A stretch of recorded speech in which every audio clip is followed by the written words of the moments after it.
テンベルグ事務総長とは昨年6月以来の再会となりました。マドリッドでお会いして以来です。大変嬉しく思っています。Secretary General Stoltenberg, I'm very pleased to see you again following your last meeting in Madrid last June. ご訪日を心から歓迎申し上げます。そしてロシアによるウクライナ侵略によりポスト冷戦期の終わりを迎えました。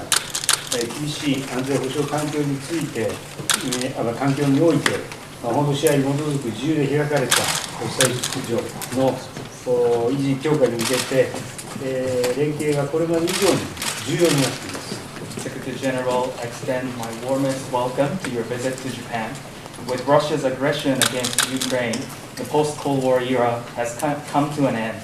Under the present severe international security environment, it is becoming ever more important for us to coordinate among ourselves for the maintenance and reinforcement of a free and open international order based on the rule of law. そうした中で、ストルテンベルグ事務総長のリーダーシップによって、NATO がインド太平洋地域に関心を深めていただいていることを歓迎いたします。Against such a backdrop, we welcome that NATO is deepening its interest in the Indo-Pacific region under your leadership. 本日は日本と NATO の関係を一層進化させるべく、今後の協力強化、さらに地域情勢についても率直に議論をしたいと思っています。Today, with a view to further deepening Japan-NATO cooperation, I look forward to our candid discussions on a way forward, as well as other regional issues.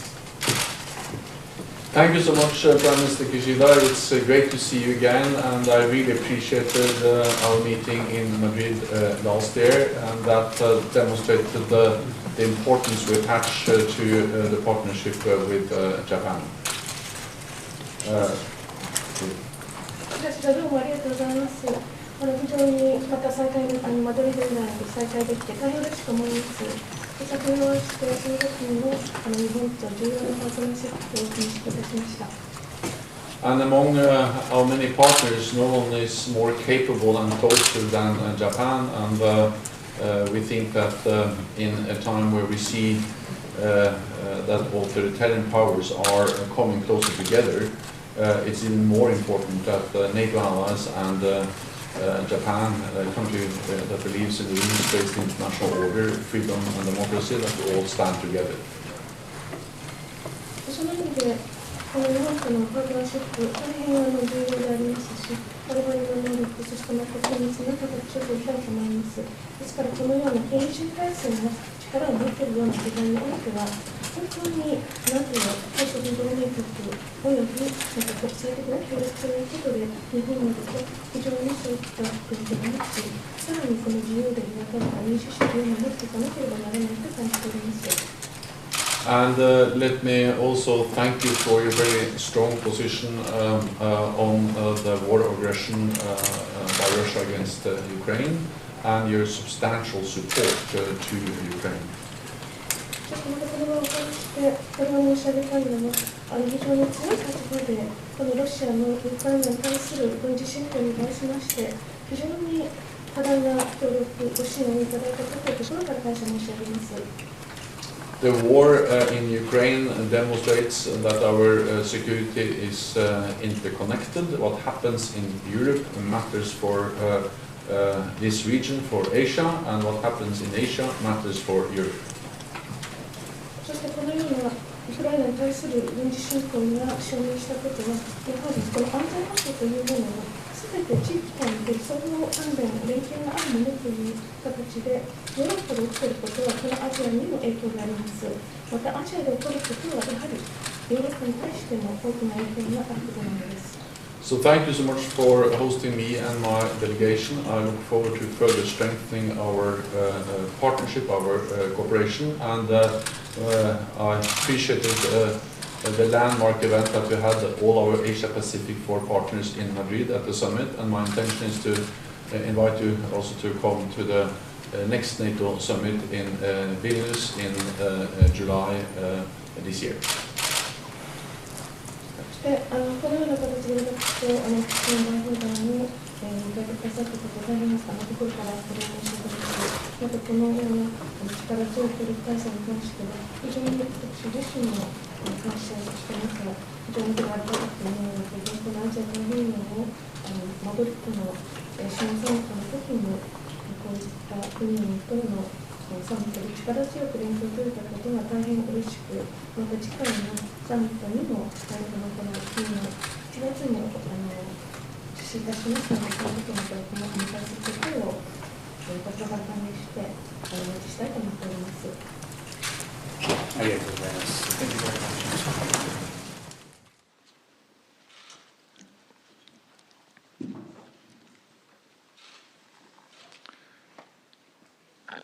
ただいまから岸田総理とストルテンベルグ ＮATO 事務総長との共同記者発表を執り行います。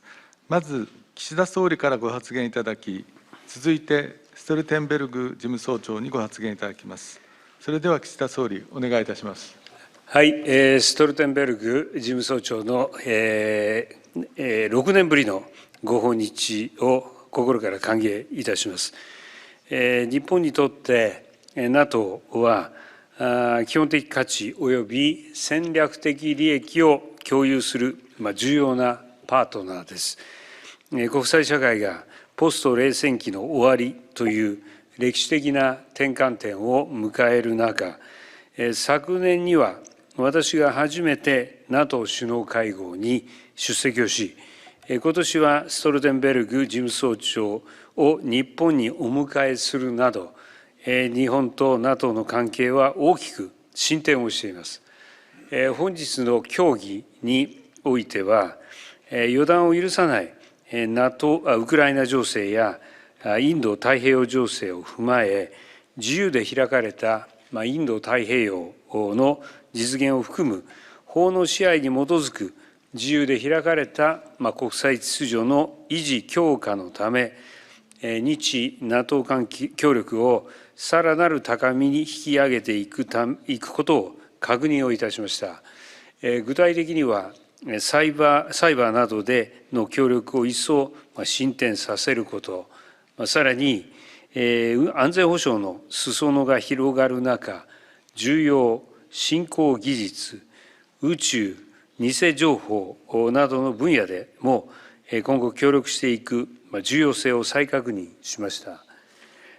そして今回のストルテンベルグ事務総長の訪日や昨年の ＮＡＴＯ 首脳会合へのインド太平洋地域のパートナー国の参加等に象徴されるように、ＮＡＴＯがこのインド太平洋地域への関心と関与を深めていることを歓迎をいたします。こうした関係の緊密化を踏まえて、日本は独立した ＮＡTO 代表部を設置いたします。ＮＡTO 理事会会合や ＮＡTO 参謀長会合への日本の定期的な参加を検討するとともに、日 ＮATO 間の緊密な意思疎通を推進していくことを確認いたしました。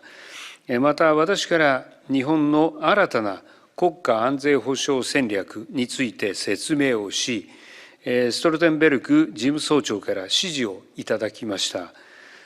この後予定しておりますワーキングディナーでは、欧州とインド太平洋の安全保障は不可分であるという認識のもと、ロシアによるウクライナ侵略に対する対応や、東シナ海、南シナ海における力による一方的な現状変更の試み、核・ミサイル問題や拉致問題を含む北朝鮮への対応等のインド太平洋情勢についても議論を行うことを予定しております。また、本日の協議の成果として、日 ＮＡTＯ 協力を強化し、新たな段階に引き上げる共同声明を発出したいと考えております。岸田総理、ありがとうございました。続きまして、ストルテンベルグ事務総長、ご発言をお願いします。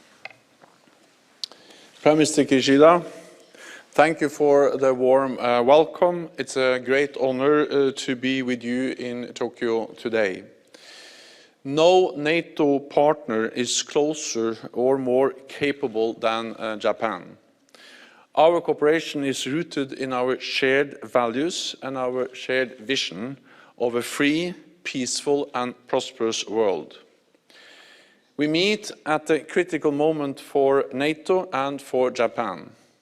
Beijing and Moscow are leading an authoritarian pushback against the international rules-based order. The Indo-Pacific faces growing challenges, from China's coercive behavior to provocations by North Korea. And in Europe, Russia continues to wage its brutal war of aggression against Ukraine. This war is not just a European crisis, but a challenge to the world order. We agree that transatlantic and Indo-Pacific security is deeply interconnected. What happens in this region matters to NATO, and what happens in Europe matters to you. If President Putin wins in Ukraine, this would send a message that authoritarian regimes can achieve their goals through brute force. This is dangerous. Beijing is watching closely and learning lessons that may influence its future decisions. What is happening in Europe today could happen in East Asia tomorrow. So we must remain united and firm, standing together for freedom and democracy. I strongly welcome Japan's strict sanctions against Russia and your significant support for Ukraine. Earlier today, I visited Iruma Air Base and saw for myself the Japanese cargo planes transporting life-saving aid to the Ukrainian people. Japan also leads diplomatically as a non-permanent member of the UN Security Council and by holding the presidency of the G7 this year. Prime Minister, we spoke today about your new national security strategy and national defense strategy. I strongly welcome these strategies and that Japan is raising its level of ambition, including with new capabilities, and your plan to reach the NATO benchmark of investing 2% of GDP in defense in 2027. This will make your armed forces among the best funded in the whole world.